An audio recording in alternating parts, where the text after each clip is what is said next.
Nadreen, आप YouTube channel देख रहे हैं। मैं इमरान खान हूँ। मशरिक़ वस्ता की जनूबी एशिया की सूरत-ए-हाल इंतहाई ख़राब है। पाकिस्तान और अफ़गानिस्तान के बीच में झड़पें चल रही हैं और ये सिलसिला अभी तक रुका नहीं है। ईरान के सुप्रीम लीडर आयतुल्लाह ख़ामनेई को असैसिनेट कर दिया गया है। डोनाल्ड ट्रंप ने और नेतन्याहू ने यह दावा किया था उनकी असैसिनेशन का कि उन्हें शहीद कर दिया गया है, लेकिन कोई तस्दीक या तरदीद ईरान से नहीं आ रही थी।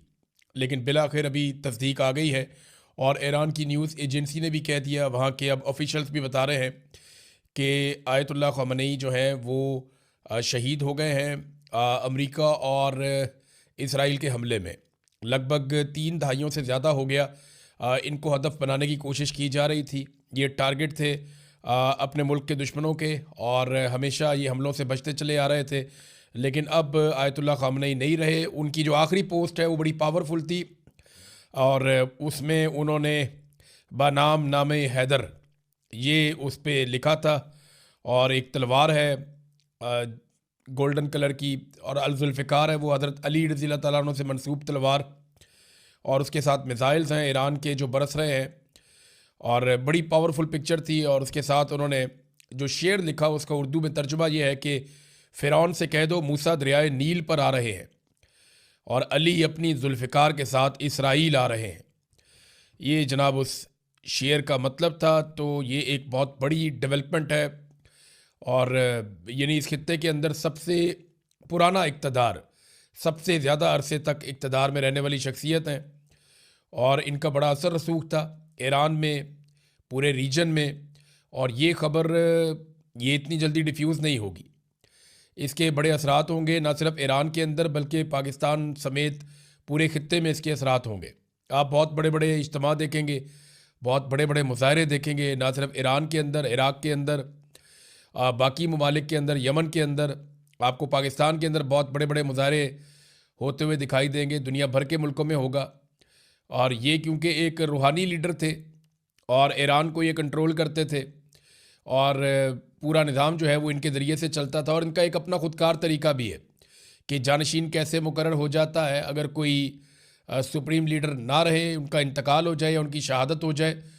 तो अब एक बहुत बड़ा इम्तिहान है ईरान के ऊपर भी कि उन्हें सब्र करना पड़ेगा और ईरान को रिटेलिएट करता रहना पड़ेगा, क्योंकि अमेरिका के पास टाइम बहुत कम है। मैं आगे चल के आपको बताता हूँ कि अमेरिकन जो है वो कहाँ फंस गए हैं और डोनाल्ड ट्रंप को ये सारा कुछ बहुत जल्दी जल्दी करना पड़ेगा अगर उन्हें रजीम चेंज करना है या अपने दूसरे अहदाफ हासिल करने हैं।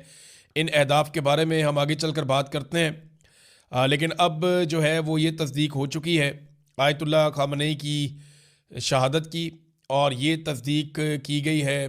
पहले डोनाल्ड ट्रंप ने, उन्होंने ये कहा कि और उन्होंने बड़ा सख्त ट्वीट लिख कर ये कहा आयतुल्लाह ख़ामनेई के बारे में कि वो शहीद हो गए हैं, असैसिनेट कर दिया गया है।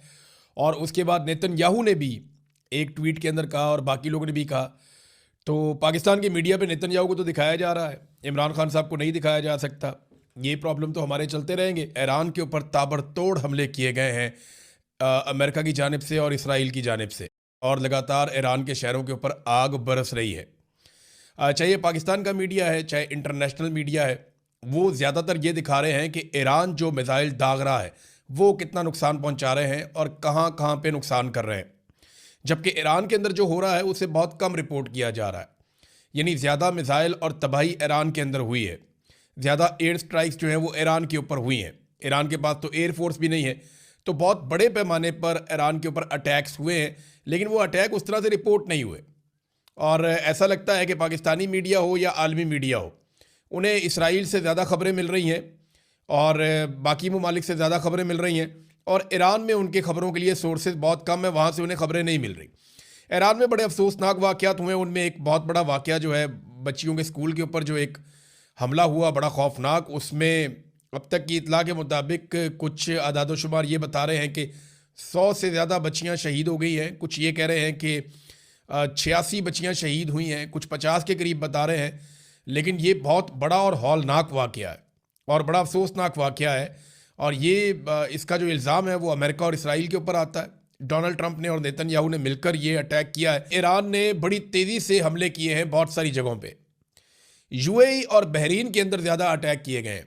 सऊदी अरब में भी हुआ, उर्दन में भी हुआ, कतर में भी हुआ। इन जगहों पे जो अमरीकी अड्डे हैं वहाँ पे अटैक किया गया ईरान की जानिब से और काफ़ी मिसाइल दागे गए। लेकिन जो ज़्यादा हमला हुआ है, कुवैत के अंदर भी हमला हुआ, लेकिन ज़्यादा जो हमला हुआ वो दो मुल्कों के अंदर। एक बहरीन में, जहाँ पे अमरीकी बहरी बेड़ा मौजूद है, वहाँ पे उस एरिया में बहुत ज़्यादा अटैक हुए हैं, बहरीन के अंदर जो फैसिलिटी है अमेरिका के पास। और दूसरा यूएई में बहुत ज़्यादा अटैक हुए, और यूएई में कई बम ऐसी जगहों पे जाकर लगे हैं जहाँ पे ये कहा जा रहा था कि अमेरिकन वहाँ पे रहते हैं, यानी रिहायशी इलाकों में भी बम लगे हैं जाके। एक बहुत बड़ा होटल है, उसके जलने के मनाज़िर नज़र आ रहे थे।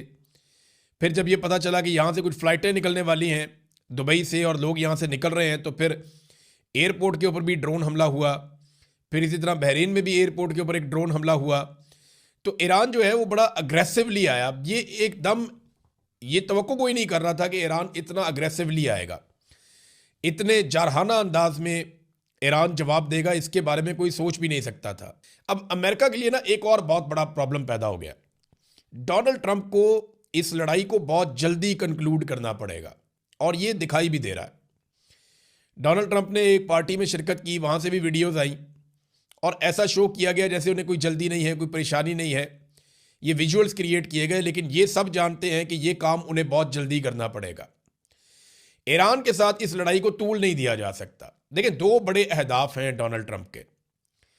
पहला हदफ तो यह है कि ईरान में रजीम चेंज हो जाए, लेकिन ये रजीम चेंज वो ज़मीन पर उतरे बगैर करना चाहते हैं।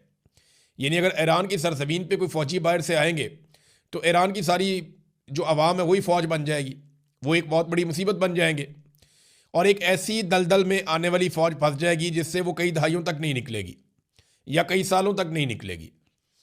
लिहाजा वो ज़मीन पर उतरे बगैर ईरान के अंदर रजीम चेंज करना चाहते हैं। क्या रज़ा पहलवी या उनके लोग इतने मकबूल हैं ईरान के अंदर? तो उसका जवाब है कि नहीं।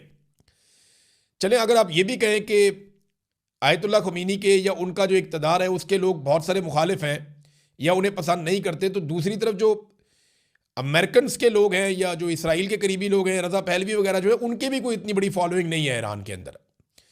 तो एक बड़ा मैस क्रिएट हो जाएगा। और अगर कुछ अहदाफ हासिल कर भी लिए गए और रजीम तब्दील ना हुआ तो अमेरिका ने फिर क्या हासिल किया? तो उन्हें बहुत जल्दी करना पड़ेगा, उनके पास वक्त कम है, क्योंकि ईरान ने आबनाए हरमज़ जो है उसको बंद कर दिया है। यहाँ से दुनिया का 20% पेट्रोल जाता है, और ये एक बहुत बड़ा झटका लगेगा पूरी दुनिया को। दूसरा, ईरान ने जिस किस्म का अटैक किया है मिडल ईस्ट के अंदर मुख्तलिफ ममालिक पे, यानी यूएई की मार्केट बहुत बुरी तरह मुतासर होगी। यूएई का जो सारा कारोबार है जिसपे वो बहुत पैसा बनाते हैं वो टूरिज़्म का है और उनका रियल स्टेट का कारोबार है।